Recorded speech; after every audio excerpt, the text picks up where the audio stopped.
Hag does a fantastic interview talking about Manchester United's summer transfer targets, the takeover, his thoughts and more, but he also speaks about David De Gea and doesn't really confirm David De Gea's future, which is a big hint at a new goalkeeper coming in. It's kind of rumoured and it's kind of known that Ten Hag probably long-term doesn't fancy De Gea. He might put up with De Gea for another season, but the fact that we've been linked with multiple goalkeepers says that I don't think De Gea's in Ten Hag's long-term plans. And United reportedly making a move for Diogo Costa on top of Mason Mount. And this is after coming out with news reports that Harry Kane might not be attainable, that United might look at focusing that budget on Diogo Costa and going for a cheaper striker option, as well as takeover news that there could be a meeting between Qatar and the Glazers on Monday. This is a rumour. I don't know if there's any truth in this rumour, but we're going to talk about this rumour about a big Qatar takeover meeting. So smash a like, smash a subscribe, and let's get into the news. So let's start with what Ten Hag has to say, then the takeover, then the transfer news. Manchester United top four, baby. Now it's time for the FA Cup and the transfer window and this takeover to get sorted. It was said once top four is sorted, the takeover could move because Sheikh Yassim can go to his father, get business plans approved, etc, etc. Plus the season is over. It is rumoured that the takeover is going to be resolved this/next week. There is a bank holiday Monday, but that applies to the UK, not the USA. So business could be done, and there is rumoured to be a meeting between Qatar and the Glazers, which we will get into in a sec. But Ten Hag's been asked all about the takeover, and this is what he's had to say, because I think he's made some interesting comments. Ten Hag said on ownership uncertainty, "That is not my job. My job is to first identify, then nominate the right players, then it is up to the club." You know, Ten Hag's been asked about the ownership uncertainty. He's chosen not to speak on it. He's saying, right now, my job isn't about the ownership. It isn't about who's the next owner, etc, etc. My job is to go out there, identify the next players, and then it's up to the club if they want to buy them. So it looks like this transfer news and this transfer rumours about Mount, Kane, Diogo Costa, Frimpong could be because Man United have useless recruitment, that Ten Hag is just going out there identifying targets and telling the board who he wants to sign. And it's up to the club if they sign these players or not. Now, they might have to wait for the next owners to come in to sign these players, but Ten Hag kind of hinting that he's got nothing to do with the takeover. He's got no choice over the takeover. He's just trying to look at the players he wants in the summer, and it's up to the clubs, it's up to the next owner if they're going to buy this player or not. Ten Hag also said, Ten Hag was asked whether he's confident no matter who owns Manchester United that they will deliver the players he wants, and he says, "I cannot tell in this moment. You have to ask the right people about that question." Now, this is interesting. Ten Hag was basically asked, "Well, we know you're looking for players, but will the next owners deliver those players?" And he said, "I can't tell you." Ten Hag, he can't tell you. If it's Ratcliffe, no. If it's Qatar, yes. But Ten Hag doesn't know who the next owners are going to be. No one knows who the next owners are going to be. There's people making up that it's Qatar on Twitter. There's people who approach Sergio Ratcliffe saying Qatar this, Qatar that, and making up lies about Qatar. At the end of the day, if someone really knew, the share price would take a dramatic dip. If the share price goes up, people are starting to think it's Qatar. If the share price goes down, people are starting to think it's Sergio Ratcliffe. That's what I'm going to say.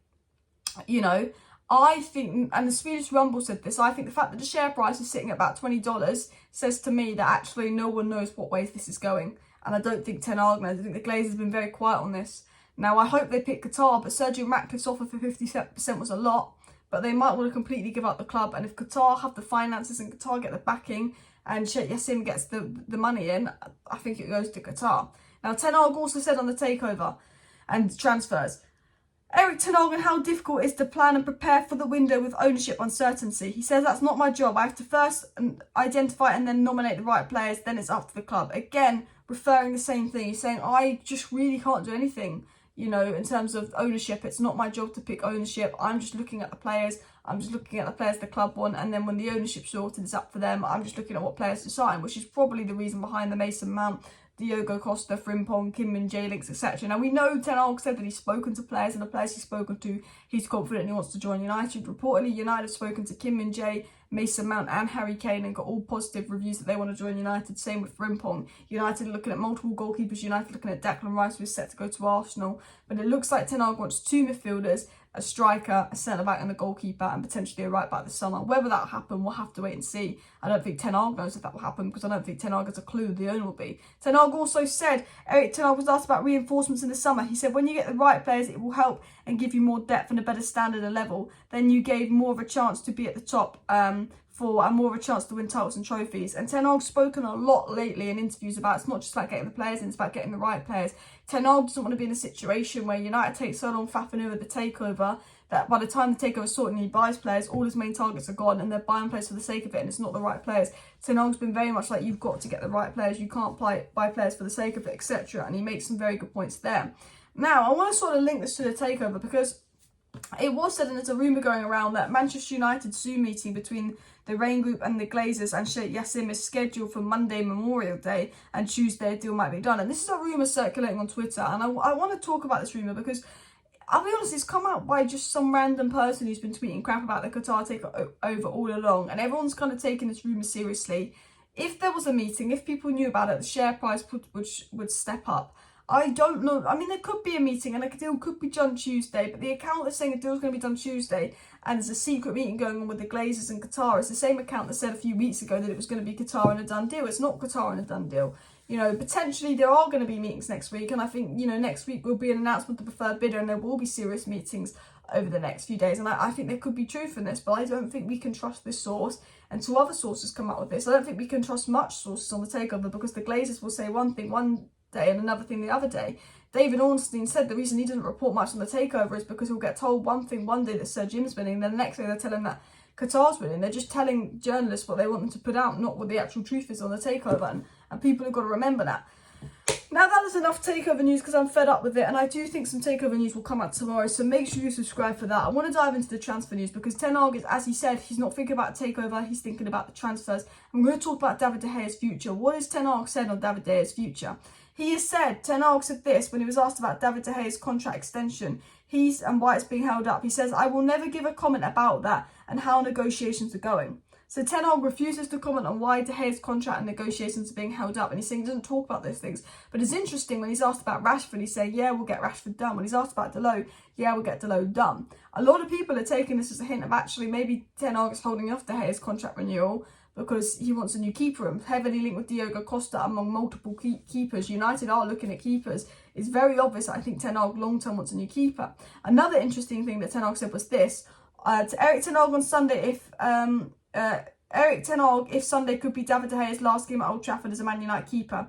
And Ten Hag doesn't say yes. He says, I think we want him to stay and he wants to stay, so I think we'll find each other. He doesn't say yes, he doesn't say no. He's just saying, I think we want him to stay, he wants to stay, we'll find each other. That was a very, not really answering the question, but answering the question kind of thing. And the way Ten Hag is speaking about David De Gea says to me, I wouldn't be totally shocked if he's the second keeper come next summer. We sell Hendo, we sell Maguire, we sell McTominay, we sell a few players.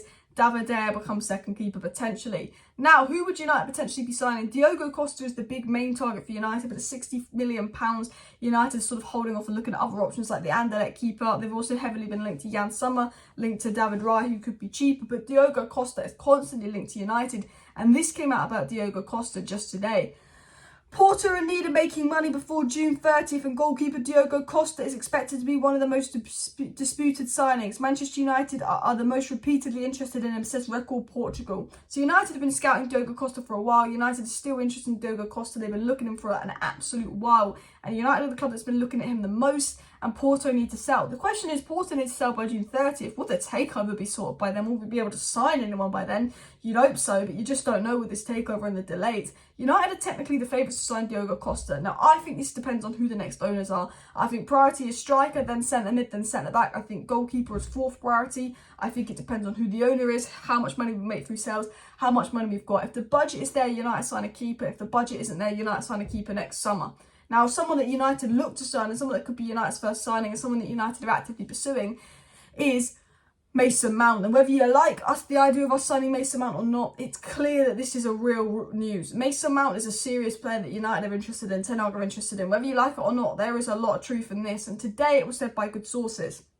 The interest in Mason Mount from Manchester United is beyond very serious. He is leaning towards a move to Manchester United, and the club are expected to talk in due course. Mason Mount believes Manchester United's system under Erik Ten Hag offers the best fit, with the Dutchman understood to have the clearest idea for him. Miguel Delaney also said United do not want to go as high as 55 million because their own summer budget is open to change with the takeover, but it is felt that the deal will be eventually just done despite the clubs being way off in an agreement. So basically they're saying Mount likes United, United want Mount, it might take a while because Chelsea want this amount of money and Man United are only willing to pay this amount of money and with the takeover, etc. But this deal is serious, this deal is very serious, and that whether we like the deal or not, I think this could happen. I really do think this could happen. Either Mount is using us and leaking this stuff to the media via his agent to try and get this new contract at Chelsea that he wants, but Mount's not had a good season at Chelsea. I wouldn't be shocked if he fancied the change, and you know, if you could stay at 12th place Chelsea, you could play in the Champions League for United. You know, if we sign Mount and a really good defensive player, I'm happy with signing that. But if we're signing Mount to just replace Eriksen, I think he's going to solve our midfield issues like defensive ability, ball retention. Not for me. We need to sign Mount and we need to sign another midfielder. I don't want us signing Mount and Rabiot. I want us signing Mount and Caicedo. If we sign Mount and Caicedo, Mount and Declan Rice, I'm happy. But if we just sign Mount, that doesn't cover our problems. Anyway, that's the wrap up on the takeover, the transfer news and more. Thank you guys for watching. Please do smash that like button. Subscribe down below if you're new. There should be a video at midday tomorrow and a live stream in the evening. And then Sunday, it's the watch along to the last game of the season. Thank you for watching. See you then. Bye.